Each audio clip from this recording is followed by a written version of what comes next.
A veterinarian known for running away from commitments falls hopelessly in love with a mysterious woman. But the next day she acts as if they had never met. When he uncovers the shocking secret behind her behavior, his life turns upside down, and he is forced to make the most difficult decision of his life. What happens next will move you to tears. A journey of unconditional love, sacrifice, and resilience that pushes every boundary. Get ready, because this story will touch your heart in a way you will never forget. Don't forget to subscribe to the channel, leave your like, and share your thoughts about this moving story in the comments. The morning sun of Queensland painted the crystalline waters golden as Jack Sullivan walked along the beach with a green sea turtle cradled in his arms. At 32 years old, he had become a local legend, the veterinarian who dedicated his life to injured marine animals. His calloused hands held the turtle with extreme care, feeling the animal's heartbeat against his chest as he carried it back to the sea. Another one going home, he murmured to himself, watching the turtle disappear into the blue waves. It was his 5th rehabilitation of the week, but the satisfaction he felt lasted only a few minutes. Soon the familiar emptiness would return, that sensation of incompleteness that haunted him during solitary nights. Jack was known throughout the coast for his tireless dedication to marine animals. Dolphins injured by boat propellers, stingrays with hooks caught in their fins, young turtles disoriented, all found refuge in his specialized veterinary clinic. But his professional reputation contrasted drastically with his personal life. Jack Sullivan was equally famous for avoiding romantic commitments as if they were hungry sharks. For years, he had built a comfortable pattern. Tourists arrived on the Australian coast seeking adventure, and Jack provided exactly that. Romance without complications, passion without consequences. He knew exactly when and how to escape before any relationship evolved into something deeper. He was a master of temporary seduction, always leaving women with good memories and no expectations of a future. But in recent months, something had changed. The nights by the seaside, which once brought him peace, now left him restless. Watching the sunset reflecting on the crystalline waters had become a moment of inexplicable melancholy. No matter how much he tried to fill the void with work, adventures, or new fleeting romances, the loneliness persisted like a tide that always returns. On this specific morning, while documenting the health status of the newly released turtle, Jack felt that familiar tightness in his chest. Something was missing in his life, something that neither all the professional recognition nor all the romantic adventures could supply. He stored the equipment and decided he needed a strong coffee to start the day properly. The early morning routine felt different today, charged with an inexplicable anticipation. As Jack walked back toward his truck, he paused to look out at the endless ocean stretching before him. Somewhere in those depths, the turtle he had just released was beginning a new chapter of its life. The irony wasn't lost on him. He spent his days helping creatures return to freedom, while he himself felt increasingly trapped by his own emotional patterns. The small beachside cafe had been Jack's morning refuge for more than 5 years. The aroma of fresh coffee mixed with sea salt created a welcoming atmosphere that calmed him. On that sunny morning, he ordered his usual double espresso and a croissant, and chose a table with a view of the sea, as he always did. That's when he heard her. A crystalline and contagious laugh cut through the soft murmur of morning conversations. Jack turned instinctively toward the sound, and his eyes found a young woman with wavy brown hair who gestured animatedly while telling something to the barista. There was something magnetic about her, a vibrant energy that seemed to illuminate the entire environment. Sophie Walsh had just ordered a mango and passion fruit smoothie when she noticed the curious gaze of the dark-haired man at the table near the window. He seemed familiar, although she was certain she had never seen him before. When their eyes met, she felt a strange sensation of familiarity and smiled spontaneously. "Do you come here often?" asked Jack, abandoning his table to approach. It was a cliché approach, but there was something genuine in his voice that made Sophie laugh again. "Every day," she replied, accepting the silent invitation for him to join her. "This place has the best smoothies on the coast, and you? Let me guess. Espresso? No sugar?" The precision of the assumption surprised Jack. "How did you know?" "You look like someone who takes coffee seriously," Sophie joked, her eyes sparkling with amusement. "And your hands? They're from someone who works with animals, aren't they?" Jack looked at his own hands, noticing the small scars and suntan. I'm a veterinarian. I mainly care for marine animals. Sophie's face lit up.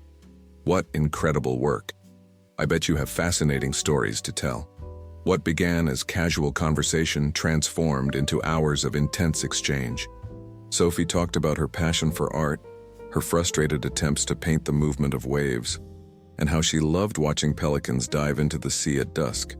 Jack shared stories about dramatic dolphin rescues, the unique personality of each turtle he cared for, and how fulfilled he felt returning the animals to the ocean. There was an instant connection between them, something Jack had never experienced. Sophie wasn't just beautiful.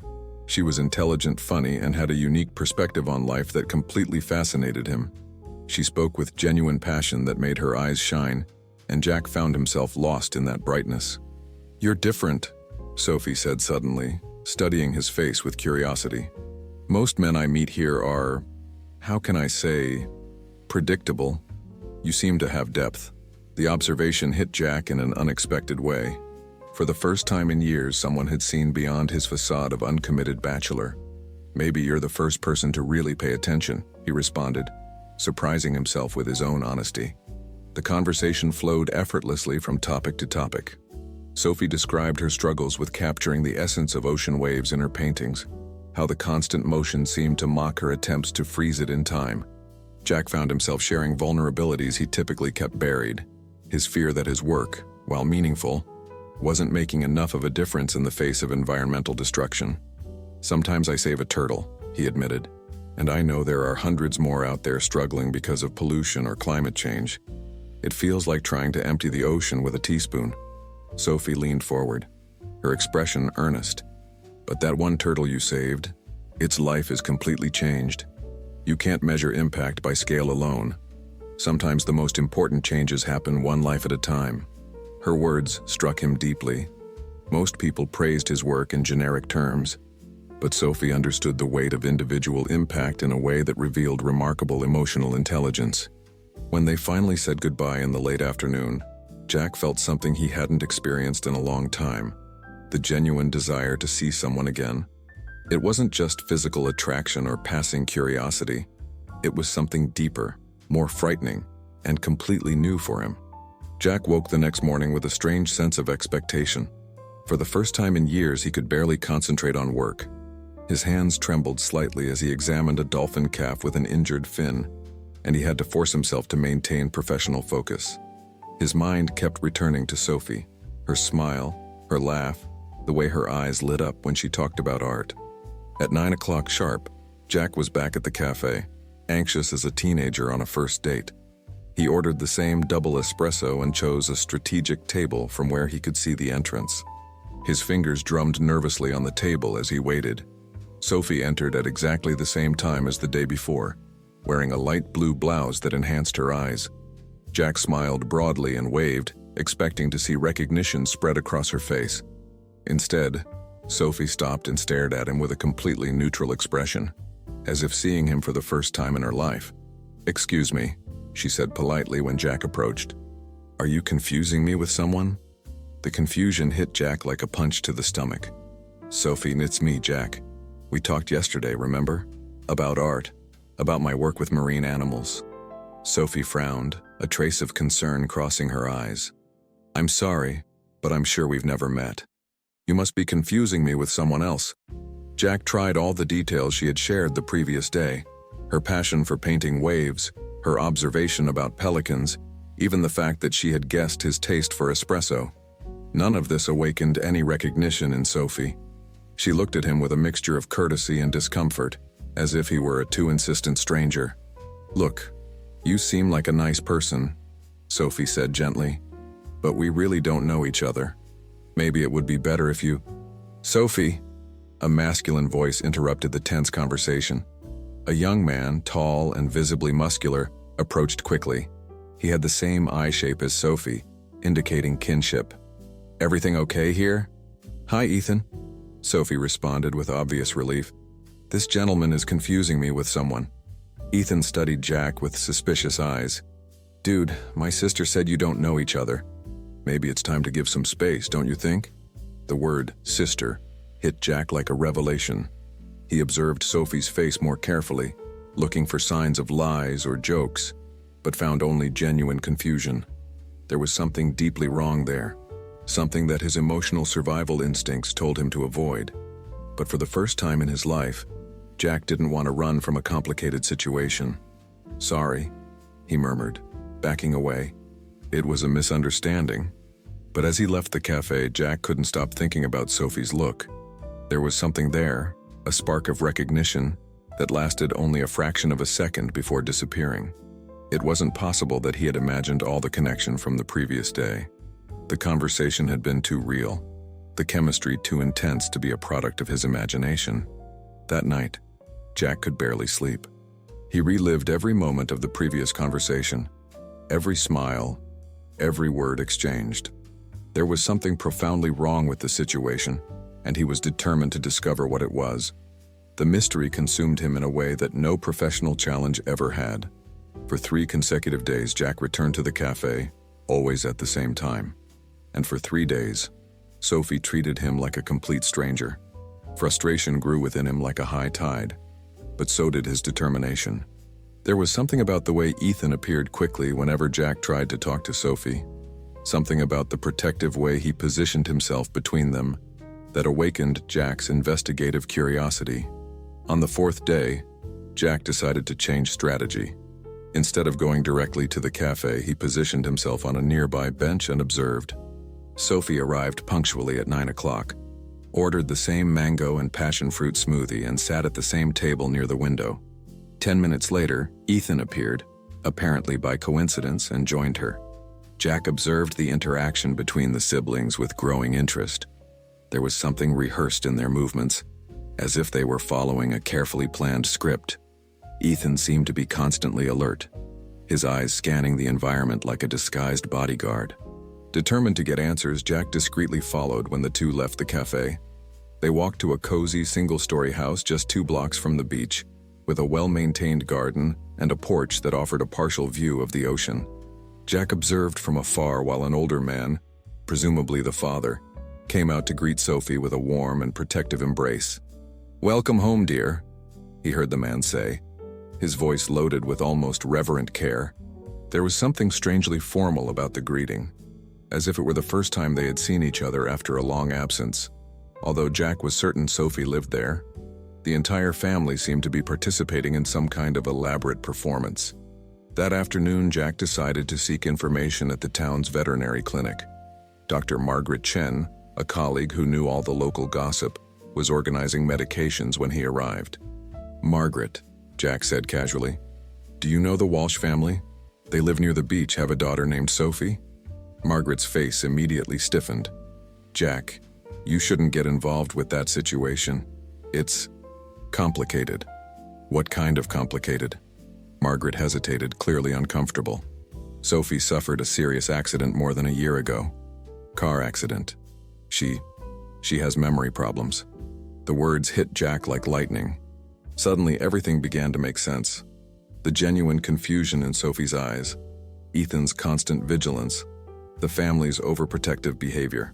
"What kind of memory problems?" he asked, his voice barely above a whisper. "Severe anterograde amnesia," Margaret replied reluctantly. "She can't form new memories. Every day when she wakes up, she believes she's still living the day before the accident. Thomas and Ethan, they maintain a very specific routine to protect her. They recreate the same day repeatedly so she feels safe." Jack's world seemed to spin. The woman he was falling in love with lived trapped in a single day, unable to remember anything that happened after falling asleep. This explained why their initial conversation had been so magical. For Sophie, it was happening for the first time. But it also meant that no matter how many times they met, for her it would always be the first time. "The family is very protective," Margaret continued. "They're afraid any change in routine might confuse her or cause distress. Jack, you better keep your distance. This situation is more complicated than you can imagine." But Jack had already made his decision. For the first time in his life, he had found someone worth fighting for, even if that fight was against time itself and memory itself. The challenge seemed impossible, but something deep inside him refused to walk away from the most genuine connection he had ever experienced. Discovering the truth about Sophie's condition only intensified Jack's determination. For a week, he began discreetly observing the Walsh family's routine, memorizing every detail of their carefully orchestrated schedule. Thomas left every morning at 8:15, Ethan accompanied Sophie to the cafe at 9, and she returned home at 10:30, where she spent the rest of the day painting in the garden or reading the same books. It was an elaborate and painful dance, designed to keep Sophie in a state of constant familiarity. Jack understood that the family had created a temporal bubble to protect her from the pain of perceiving her condition, but they also kept her prisoner to a single day. On the 8th day of observation, Jack decided to try a different approach.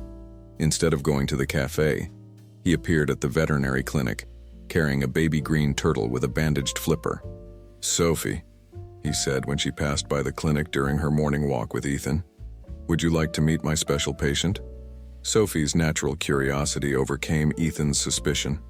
She approached the table where Jack had placed the small turtle, her eyes lighting up with genuine fascination. "She's beautiful," Sophie whispered, watching the turtle's careful movements. "What happened to her?" "Got caught in a fishing net. Broke her flipper, but she'll recover completely," Jack explained, noticing how Sophie gently touched the turtle's shell. "She'll return to the ocean in a few weeks." "What incredible work you do," Sophie said, and Jack recognized the same tone of genuine admiration from their first conversation. "It must be very rewarding to save these creatures." Ethan interrupted the moment.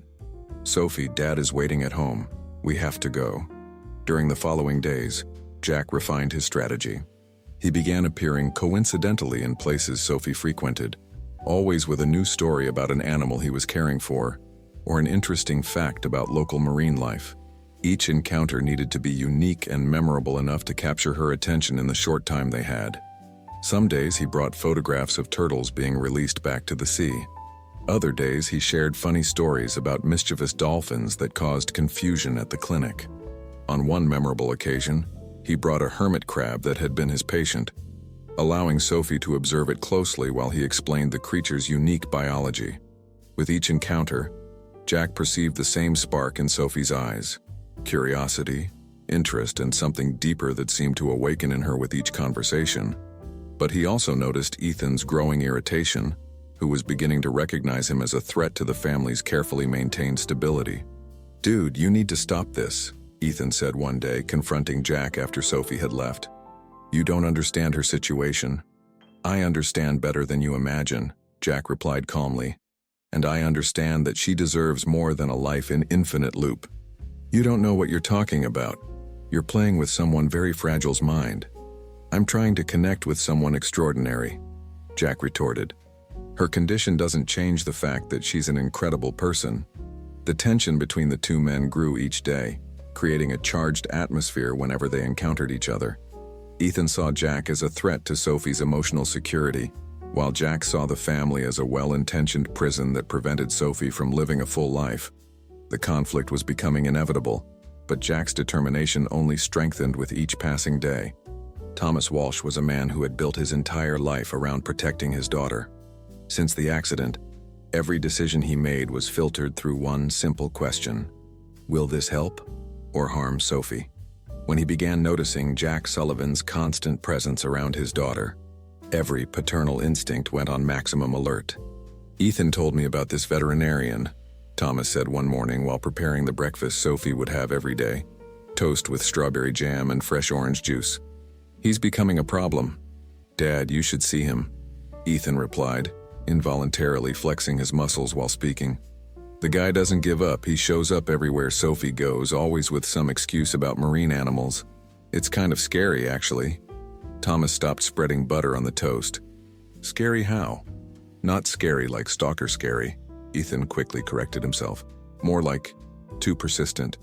He seems really interested in her but doesn't understand that our routine exists for a reason." That afternoon, Thomas decided to have a direct conversation with Jack. He found him at the veterinary clinic caring for a group of baby turtles that would soon be released into the ocean. For several minutes, Thomas watched Jack work, noticing the gentleness and competence with which he treated the animals. "Dr. Sullivan," Thomas finally said, making Jack turn around. "Mr. Walsh," Jack replied, cleaning his hands with a towel. I imagine you want to talk about Sophie. Exactly. Thomas approached, his posture indicating the conversation would be serious. My daughter went through a terrible trauma. It took us over a year to establish a routine that keeps her happy and safe. I cannot allow that to be disrupted. Jack put the towel aside and faced Thomas directly. With all respect, Mr. Walsh, you've created a beautiful prison for her. Sophie is an extraordinary person and you're keeping her trapped in a single day. Thomas's face stiffened. You have no idea what you're talking about. You haven't seen her wake up screaming because she can't remember where she is. Haven't seen the terror in her eyes when she realizes she's lost entire pieces of her life. And you think lying to her every day is the solution? We're protecting her, Thomas exploded. Since the accident, she's never had another bad day. Never felt lost or scared again. That's worth more than any relationship you think you can offer. Jack took a deep breath, choosing his words carefully. Mr. Walsh, I understand that you love Sophie and want to protect her. But she deserves the chance to make her own decisions, even if that means facing the reality of her condition. And what do you offer in return? Temporary romance? You're famous in the region for avoiding serious commitments. Why would Sophie be different? The question hit Jack at the core of his insecurities. It was true that he had a reputation for avoiding serious relationships, but Sophie had changed something fundamental within him. Because she is different, he replied simply. Because for the first time in my life, I found someone worth changing for. Thomas studied Jack for a long moment. Even if I believe you, the situation is impossible. Sophie will never remember you from one day to the next. How can you build a relationship based on starting from zero every day? I don't know, Jack admitted. But I know I want to try. The raw honesty of the response momentarily disarmed Thomas. He saw something in Jack's eyes he hadn't expected.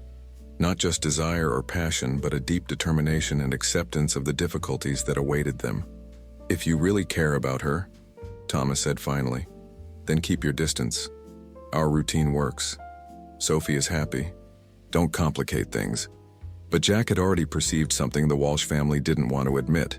No matter how careful their routine was, there were moments when he saw sadness in Sophie's eyes, a melancholy she couldn't explain. Perhaps deep down, part of her knew something was missing.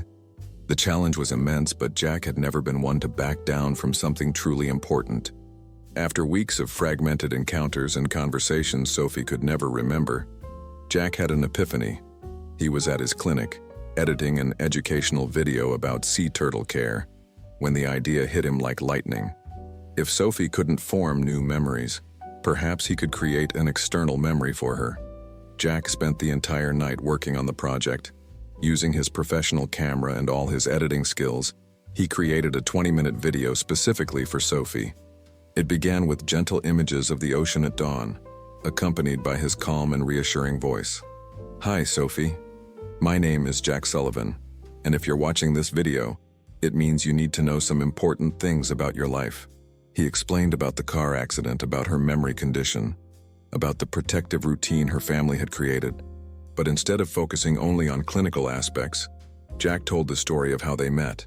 The magic of that first conversation at the cafe, the instant connection they felt, and how he had fallen in love with her.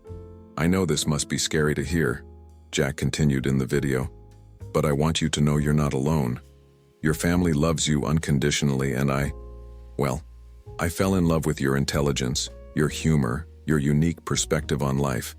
I didn't fall in love with your memories. I fell in love with who you are in this exact moment.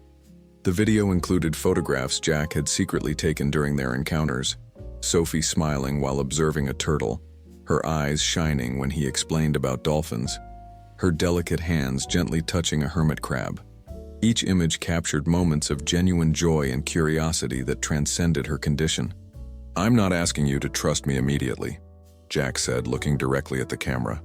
I'm asking you to consider the possibility that we can build something real, even if it's one day at a time. Even if you don't remember me tomorrow, I will remember you. And that's enough to start. The challenge was how to deliver the video to Sophie without alerting Ethan or Thomas. Jack spent 2 days observing the family routine until he found the perfect opportunity. On a Tuesday afternoon, when Thomas was at work and Ethan had gone to the gym, Jack approached the Walsh house. Sophie was painting in the garden, as she did every afternoon. An easel supported a canvas with an abstract attempt to capture wave movement, blue and white brushstrokes that suggested more than they defined. "Sophie," Jack said softly, so as not to startle her.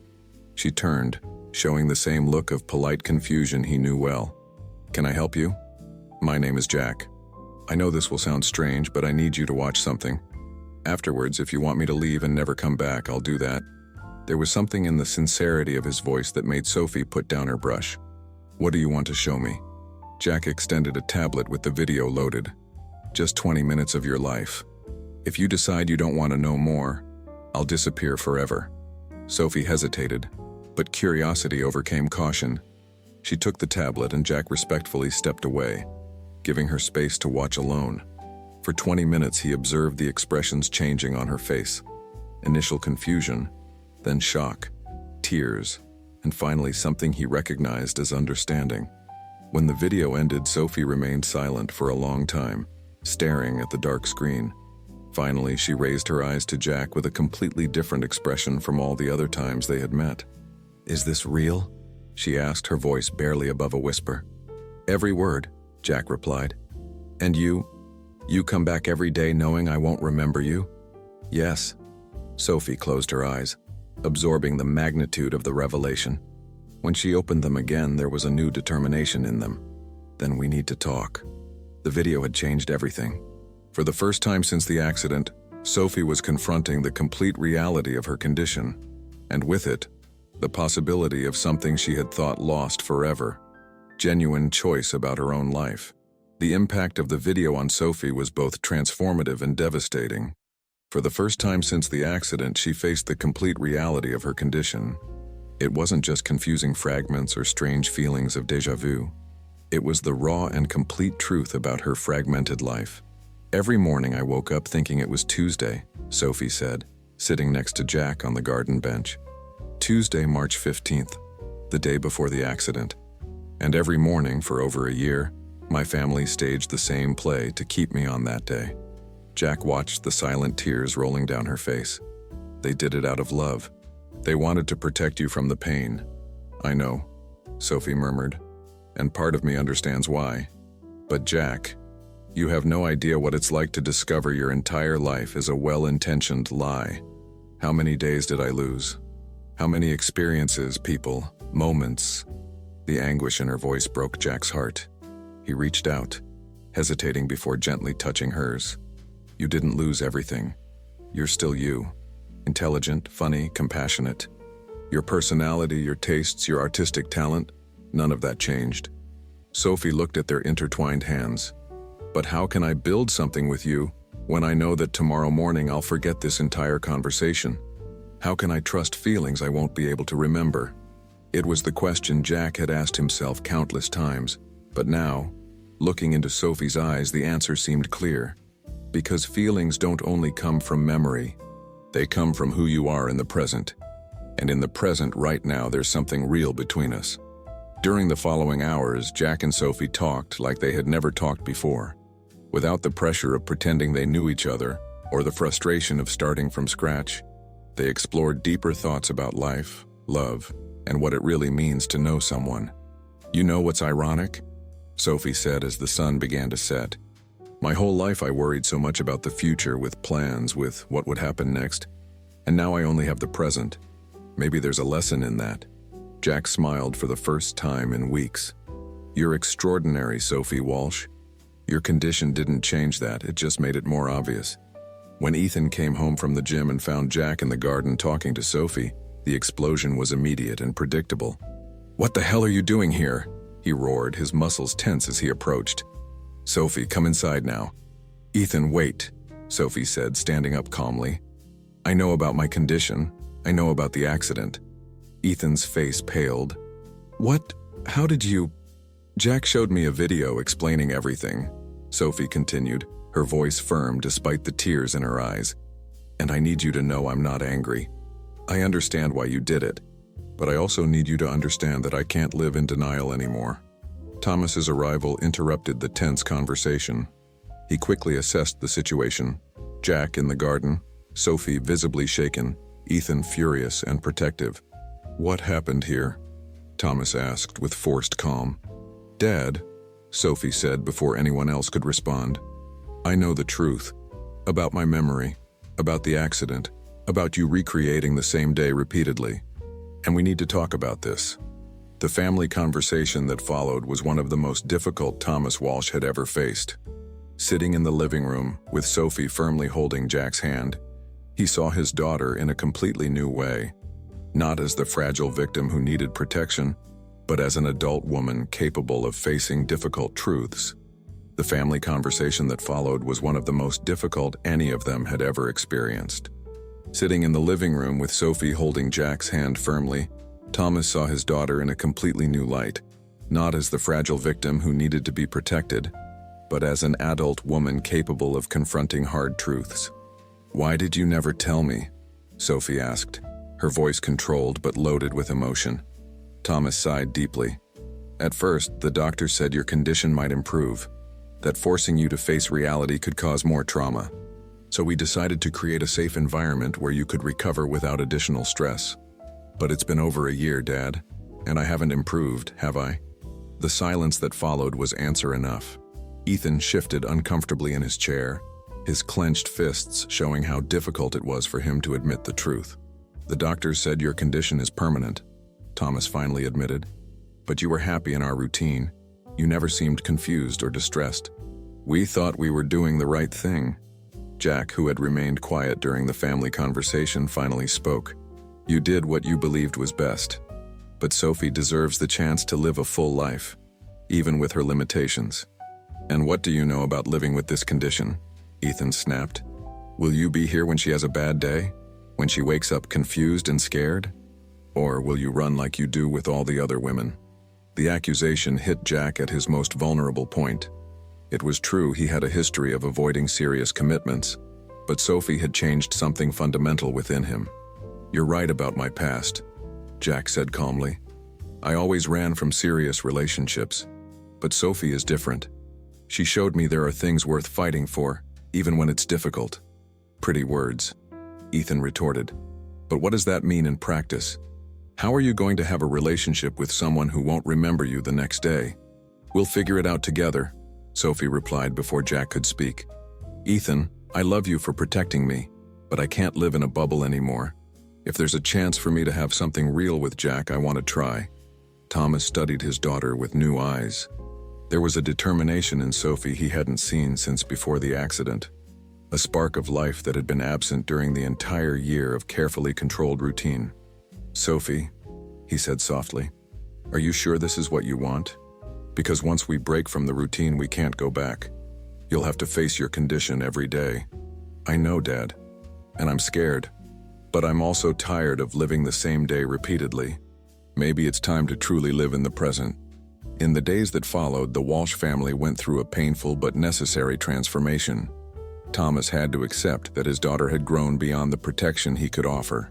Ethan reluctantly began to see Jack not as a threat, but as someone genuinely dedicated to Sophie. And Jack discovered that loving someone with anterograde amnesia was simultaneously the most difficult challenge and the most rewarding experience of his life. Every day was a chance to meet Sophie again, to discover aspects of her personality, to build trust from scratch. "It's strange," Sophie said one morning after watching the updated version of Jack's video. "It's like watching my own life as a movie, but it's also comforting. Like having a manual for being myself." They established traditions that could be easily recreated. Jack took Sophie for regular visits to the veterinary clinic, where she could interact with the marine animals in rehabilitation. They discovered that even without explicit memory, Sophie developed an intuitive familiarity with the animals, as if her body and heart remembered, even when her mind couldn't. "Look," Jack said one day, watching Sophie interact naturally with a green turtle named Marina. "You always touch her shell the same way, even without remembering previous encounters. There are types of memory your condition can't erase." Sophie smiled, gently caressing Marina. Maybe the heart has its own way of remembering. With the truth finally revealed, Jack and Sophie embarked on a unique journey of mutual discovery. They developed a ritual. Every morning, Sophie would watch the video Jack had created, absorbing information about her life, her condition, and the relationship they were building. Jack expanded the original video, adding new segments after each significant day they spent together. It became a visual diary of their relationship. Sophie laughing while feeding baby turtles, her eyes shining when Jack explained about dolphin migration, intimate moments of deep conversations at sunset. "It's strange to watch your own life like a movie," Sophie said one morning after watching the latest version of the video. "But it's also reassuring, like having a manual for being myself." They established traditions that could be easily recreated. Jack took Sophie on regular visits to the veterinary clinic where she could interact with marine animals in rehabilitation. They discovered that even without explicit memory, Sophie developed an intuitive familiarity with the animals, as if her body and heart remembered even when her mind couldn't. "Look," Jack said one day, watching Sophie interact naturally with a green turtle named Marina. "You always touch her shell the same way, even without remembering previous encounters. There are types of memory your condition can't erase." Sophie smiled, gently stroking Marina. Maybe the heart has its own way of remembering. The challenges were constant and unique. Jack had to learn infinite patience, reinventing himself every day to regain Sophie's trust. Some days she woke up suspicious, questioning the video's information. Other days she accepted the situation with surprising serenity. "You don't understand how strange this is," Sophie said on a particularly difficult afternoon. "Everyone has a continuous life story. I have episodes, disconnected fragments that depend on a recording to make sense." Jack held her hands. "Then let's create a story together, one episode at a time. It doesn't need to be continuous to be real." They began developing creative ways to leave evidence of their relationship for the next day's Sophie. Polaroids with messages written on the back, small gifts with explanatory notes, even audio recordings where Sophie spoke to herself about her feelings for Jack. "Dear tomorrow's Sophie," Sophie recorded on her phone one night. "I know you'll wake up without remembering this day, but I want you to know Jack made you laugh until tears today. He told stories about a mischievous dolphin named Buster, and you fell a little more in love with him. Trust him. Trust these feelings." Thomas and Ethan gradually adapted to the new dynamic. Thomas began to see how Sophie flourished with the stimulation of new experiences, even if she couldn't remember them. Ethan, reluctantly, admitted that Jack showed a dedication that went beyond anything he had imagined possible. "Dude," Ethan said to Jack one day, "I was wrong about you. I thought you'd give up after a few weeks. But you're really in this for the long haul, aren't you?" "Forever," Jack replied simply. The most significant transformation came from Sophie. Freed from the prison of repetitive routine, she began showing a vivacity and creativity that had been dormant. Her paintings became bolder, her conversations deeper, her smiles more frequent and genuine. "You know what I discovered?" she said to Jack on a golden afternoon at the beach. "It doesn't matter that I don't remember yesterday. What matters is that, in this moment, I choose to be here with you. And it's a choice I make every day, even without memory of previous choices." As months passed, Jack discovered nuances of Sophie's condition that even her family hadn't fully noticed. Although she couldn't form new episodic memories, there were subtle types of learning that persisted. Her artistic skills improved, her interactions with the clinic's animals became more intuitive, and she developed an unconscious familiarity with the emotional geography of her relationship with Jack. "It's like my body and soul remember even when my mind can't," Sophie explained one afternoon while effortlessly painting a sunset that perfectly captured the moment's mood. "My hand knows how to mix these specific colors. My heart knows it feels safe near you." Jack carefully documented these discoveries, adding them to the growing file of videos and notes that helped Sophie navigate her new reality. He became an unofficial student of her condition, learning to recognize subtle signs of when she was having a particularly difficult day or when something unconsciously made her uncomfortable. But the growth wasn't unidirectional. Sophie also changed Jack in fundamental ways. The man who had spent years avoiding commitments found deep purpose in the daily dedication their relationship required.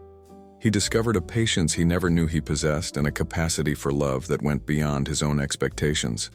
"You've become a different person," observed Dr. Margaret Chen one day at the clinic. "More focused, more present. It's like having to live only in the moment with Sophie has taught you how to really live." The challenges, however, remained intense. There were days when Sophie woke up panicked, disoriented by the discrepancy between her last clear memory and her current reality. Jack learned to navigate these crises with gentleness and firmness, always respecting moments when she needed space to process information. On one particularly difficult morning, Sophie completely rejected the reality presented in the video. "This is impossible," she said, pushing the tablet away. "You're trying to confuse me. I remember yesterday perfectly. It was Monday, March 14th. It can't have been over a year ago." Jack felt his heart break, but kept his voice calm. "Sophie, I know it's scary. I won't force you to accept anything, but I can show you physical evidence if you want. Photographs with dates, recent newspapers." The confrontation with tangible evidence eventually convinced Sophie, but the process was emotionally exhausting for both. That night, she clung to Jack with silent desperation. "How do you do this?" she whispered. "How do you have the strength to start over every day?" "Because you're worth every restart," Jack replied, holding her firmly. "And because every day with you is better than any life I could have without you." Sophie's vulnerability also manifested in her constant worry about being a burden. "Jack," she said on a melancholic afternoon, "have you ever thought about how much easier your life would be without me? You could have a normal relationship with someone who remembered anniversaries, inside jokes, future plans." The question hit Jack at the core of his own unacknowledged fears. "Of course I've thought about it," he said honestly. "But you know what else I think? That normal is overrated. That the life we have may be unconventional, but it's ours. And I wouldn't trade a single difficult day with you for an entire easy lifetime with anyone else." Thomas and Ethan also faced their own growth journeys. Thomas learned to balance his need to protect Sophie with respect for her autonomy. Ethan discovered that his physical strength was nothing compared to the emotional strength Jack demonstrated daily. "Dude," Ethan said to Jack one day while watching Sophie laugh as she played with a seal pup, "I owe you an apology. I thought you were just another guy wanting to take advantage of her. I didn't realize you were helping her find a version of herself she had lost." Sophie's deepest growth came from her increasing acceptance of her own situation. Instead of seeing her condition only as a limitation, she began to view it as a unique perspective on life. "You know what's liberating about forgetting?" she said to Jack one night while watching the stars. "I don't hold grudges. I don't worry about past mistakes. Every day is an opportunity to be the best version of myself, without the weight of previous failures." Jack smiled, realizing Sophie had found a wisdom in her condition that he was only beginning to understand. The crisis came on an October morning when Sophie woke up not just without memory of the previous day, but in a state of agitation that none of her videos could calm. She had awakened with confused fragments of dreams about the accident, mixed with images of her current life, creating a mental collage that left her deeply disturbed. "None of this makes sense," she said, pushing the tablet with the video away with a force that surprised Jack. "You say you love me, but how can I trust someone I don't remember meeting? How do I know you're not lying about everything?" Jack felt the ground disappear beneath his feet. For months they had navigated difficult challenges, but never such a complete rejection of the reality they had built together. "Sophie, look around you," he said gently, pointing to the photographs on the walls, the small gifts with their explanatory messages, the tangible evidence of their shared life. "You left messages for yourself, recordings where you explain your own feelings." But Sophie was beyond reason at that moment. The accumulation of months of accepting a reality her mind couldn't retain had created an emotional break. "What if I recorded those messages under coercion? What if you manipulated me into saying those things?" The words cut Jack like knives. Thomas and Ethan, who had been watching the scene unfold, quickly intervened. "Sophie," Thomas said softly, "you're scared, and that's understandable. But Jack has never done anything to hurt you. We've seen how he takes care of you. You lied to me for over a year, too." Sophie exploded, her voice breaking. "How can I trust any of you?" The accusation echoed through the house like a gunshot. Thomas recoiled as if physically struck, and Ethan lowered his head, unable to face his sister's gaze. Jack realized this was the moment he had feared from the beginning, Sophie's complete confrontation with the magnitude of her situation. She was facing not just her medical condition, but the realization that her entire life had been reconstructed by other people based on decisions she couldn't remember making. "You're right," Jack said calmly. surprising everyone. You shouldn't have to trust me just because I say we love each other. You should be able to make your own decisions based on how you feel now, in this moment. Sophie stared at him, disarmed by the unexpected response. If you want me to leave, Jack continued, I'll go. If you want to try rebuilding your life without me, I'll respect that. But I want you to know the choice is yours, not mine, not your family's. Yours. The offer of complete freedom broke something inside Sophie. The tears she had been holding back finally overflowed, and she collapsed into the nearest chair. I don't know how to make that decision, she sobbed. How can I choose a future I won't be able to remember? How can I know if my feelings are real, or just the result of everyone's well-intentioned manipulation? Jack knelt before her, respecting her physical space, but offering emotional presence.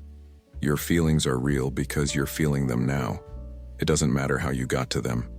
If you feel safe with me in this moment, if you feel any happiness or connection, that's real regardless of memory. But what if tomorrow I wake up and feel nothing? Then it will be a new day, and you'll make a new decision. And I'll respect whatever decision you make. Thomas approached hesitantly. Sophie, your fear is valid. We made choices for you because we thought it was best. But maybe we should have trusted more in your strength. Sophie looked at her father through tears. Dad, I understand why you did it, but I need to know I have control over my own life, even with my limitations. What followed was the most honest conversation the Walsh family had had since the accident. Sophie expressed her fears about dependency, about not being able to contribute equally to a relationship, about being a burden to people she loved. Jack shared his own insecurities about not being strong enough for the long-term challenge, about failing Sophie when she needed him most. I'm afraid that one day I'll wake up and you'll have given up, Sophie admitted. I'm afraid that one day you'll wake up and I won't be able to help you feel safe, Jack responded. The raw honesty created a moment of deeper connection than any of their good days had provided. They were choosing to be together not despite their fears, but acknowledging them completely. I want to try, Sophie said finally, her voice small but determined. Not because you tell me I should, or because there's evidence I chose this before. I want to try because in this moment I feel it's worth it. The resolution didn't come from a grand revelation, but from a series of small decisions made day after day. Sophie established her own conditions for continuing the relationship. She wanted more control over her daily routine, she wanted to actively contribute to her own documentation, and she wanted Jack to be completely honest about the challenges he faced. If we're going to do this, Sophie said with a determination that reminded everyone why they had fallen in love with her, we're going to do it right. I want to be an active partner in this relationship, not just someone who's taken care of. Jack immediately agreed. They developed new systems. Sophie began keeping her own video diary, recording not just events but her feelings and reactions. She established personal codes, small signs and gestures she would leave for herself to indicate her emotional state and comfort level with Jack on any specific day. If I leave a pink shell on the nightstand, Sophie explained, it means I had a difficult day but still trust you. If I leave a white shell, it means it was a good day and I felt connected.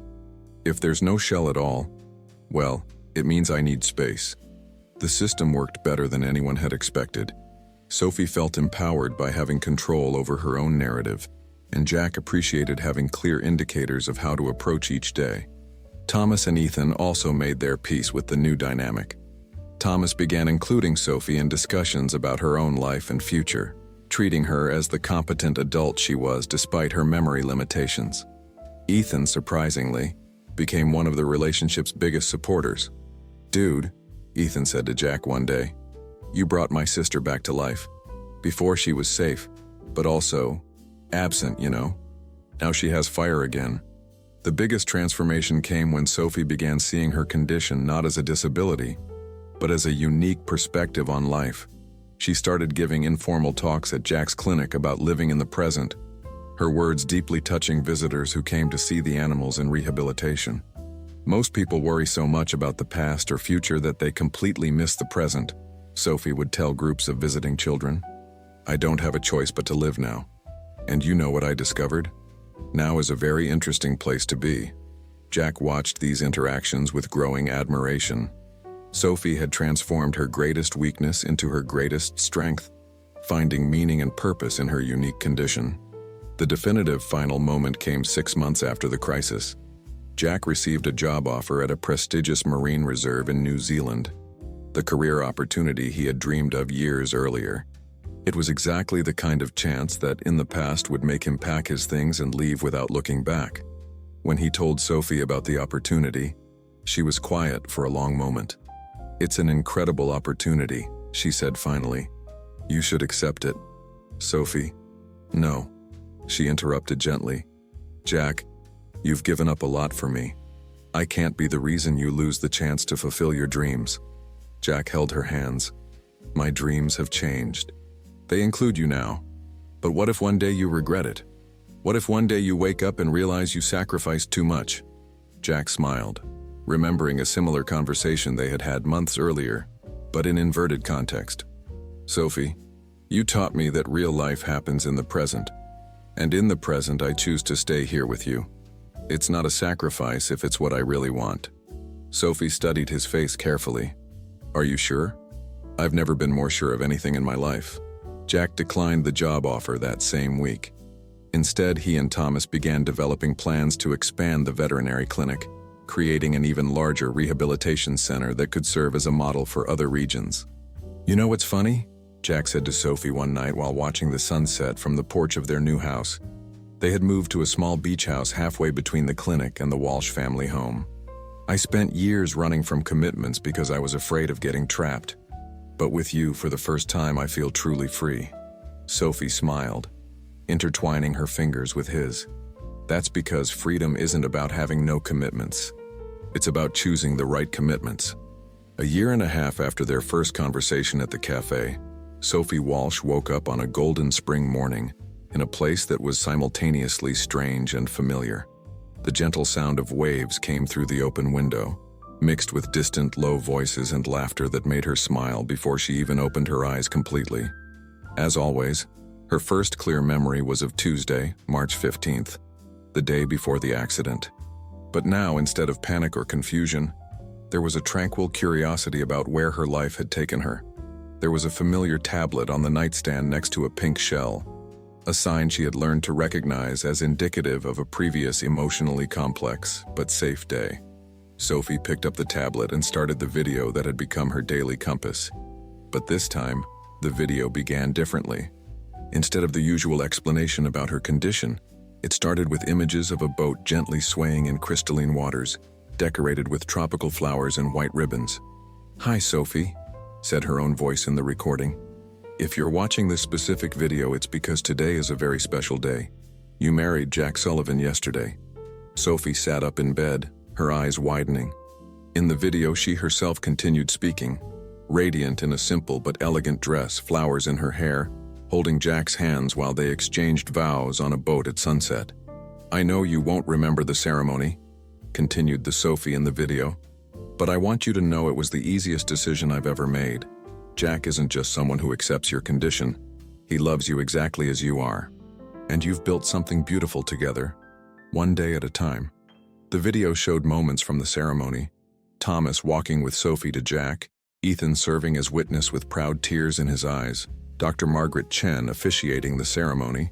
She had become an online minister specifically for the occasion. There were friends from the veterinary clinic, Thomas's colleagues, neighbors who had followed the couple's journey. But what most touched Sophie were the vows she had written for Jack. "Jack Sullivan, you taught me that love doesn't need perfect memory to be real. You choose me every day, and I choose you every day. Our story may not be conventional, but it's ours. And I promise that no matter how many times I forget how we got here, I'll always remember to choose you again." The video ended with an even bigger surprise. "And Sophie," said her recorded voice, "there's one more thing you need to know. You're pregnant, 3 months, you're going to have a baby." Sophie put the tablet down with trembling hands, her hand instinctively going to her abdomen. Now that she paid attention, she could feel a subtle difference in her body, a fullness she couldn't explain before. The bedroom door opened softly and Jack appeared carrying a breakfast tray, followed by a dark-haired little girl with bright eyes who couldn't be more than 2 years old. "Mommy!" shouted the child, running to the bed with outstretched arms. Sophie's heart filled with inexplicable and instant love. Even without memory, There was something deeply familiar about this little child. She picked her up, feeling as if she were holding a part of herself she didn't know existed. "This is Luna," Jack said softly, sitting on the edge of the bed. "Your daughter. Our daughter." Sophie looked at Jack with tears in her eyes. "Jack, you don't need to remember me as your husband," he said gently. "You don't need to remember Luna as your daughter. But they are real, and we're here, and this moment is real." Luna, cheerfully oblivious to the situation's complexity, began telling Sophie about the baby turtles that had been born at the clinic the night before. Her childish chatter was punctuated by dramatic gestures and an obvious passion for marine animals she had clearly inherited from her parents. "And then the tiny little turtle came out of the egg like this," Luna demonstrated, making movements with her hands. "And Daddy said she'll swim in the big sea when she grows up." Sophie looked at Jack over Luna's head, a silent question in her eyes. "She knows about your condition," Jack explained softly. "We adapted our explanation for her age, but Luna understands Mommy needs help remembering things. She leaves little drawings and gifts for you every day." As if summoned by Jack's words, Luna ran to the dresser and came back with a crumpled paper. "Look, Mommy, I drew you and the turtles." The drawing was clearly made by a 2-year-old, trembling lines and colors going outside the borders, but it unmistakably showed a female figure surrounded by shapes that looked like turtles. In the corner, in large and clumsy letters, was written "Mommy," with adult help. "It's beautiful, sweetheart," Sophie said, her voice choked with emotion. There was something deeply comforting about holding her daughter, as if her body knew what her mind had forgotten. Jack watched the interaction with his heart full. He had feared this moment for months, how Sophie would react to discovering she had lost years of memories, including pregnancy and Luna's first years of life. But seeing her accept the situation with the same grace she had shown when discovering her own condition filled him with renewed admiration. "Jack," Sophie said when Luna was distracted with a toy, How did we manage to make this work?" "With Luna, with my condition," Jack smiled, taking her hand. "One day at a time, as always. Luna grew up knowing she needs to be patient when Mommy gets confused. Thomas and Ethan help a lot. They're incredible grandfather and uncle. And you, Sophie, you're a wonderful mother, even without remembering. The love you feel for Luna is instinctive, real, every day. And the baby that's coming? We'll figure out together how it'll be with 2 children. But if there's one thing I've learned in all these years, it's that love finds a way." Sophie spent the rest of the morning exploring her current life through the eyes of a newcomer. The house was full of evidence of a well-lived life.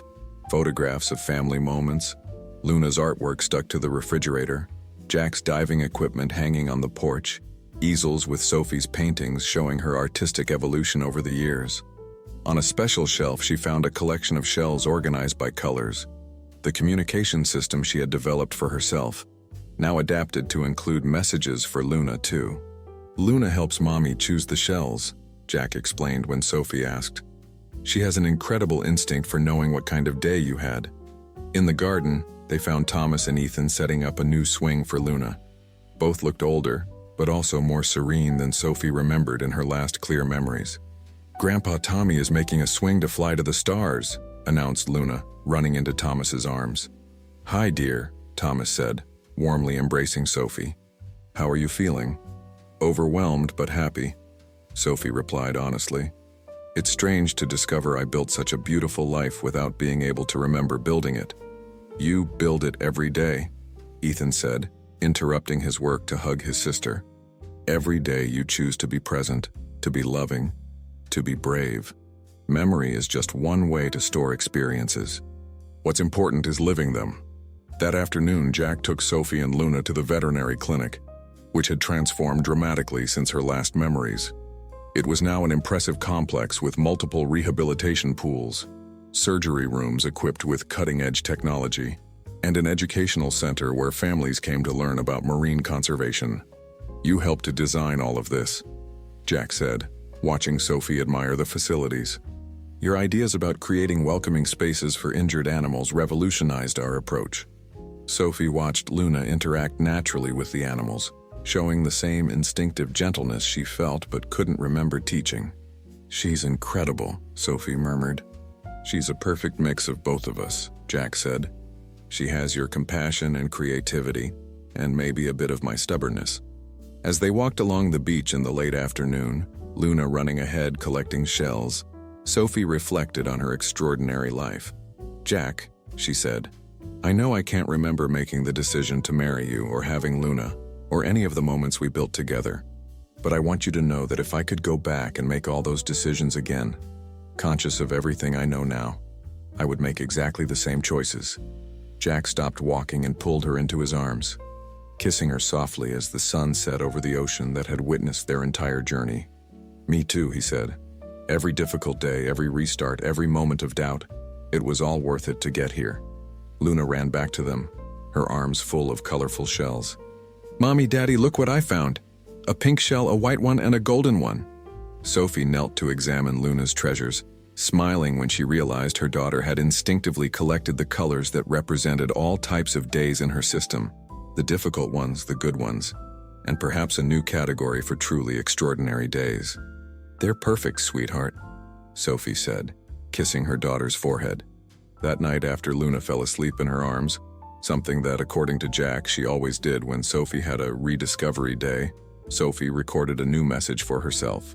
Dear tomorrow's Sophie, she said to the camera, I know you'll wake up without remembering this incredible day, but I want you to know you built something beautiful. You have a family that loves you, a husband who chooses you every day, a daughter who is pure light, and another baby on the way. Your life may not be conventional, but it's full of love, purpose, and joy. Trust that. Trust them. And remember, true love doesn't need perfect memory to be real.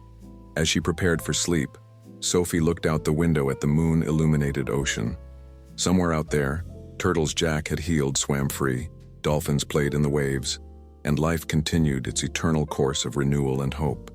She had lost the ability to carry the past with her, but she had gained something equally valuable, the ability to fully embrace each new day, each new chance to love, each new opportunity to be happy. Jack, she whispered in the dark, feeling him nestle against her. Thank you for teaching me that love is worth rediscovering every day. Thank you for teaching me that each day is a new opportunity to love more deeply, he replied, gently kissing her neck. And so, under the Queensland stars, surrounded by the eternal sound of waves and the love of a family built one day at a time, Sophie and Jack fell asleep together, knowing that dawn would bring a new beginning, but also the certainty that true love always finds its way back home.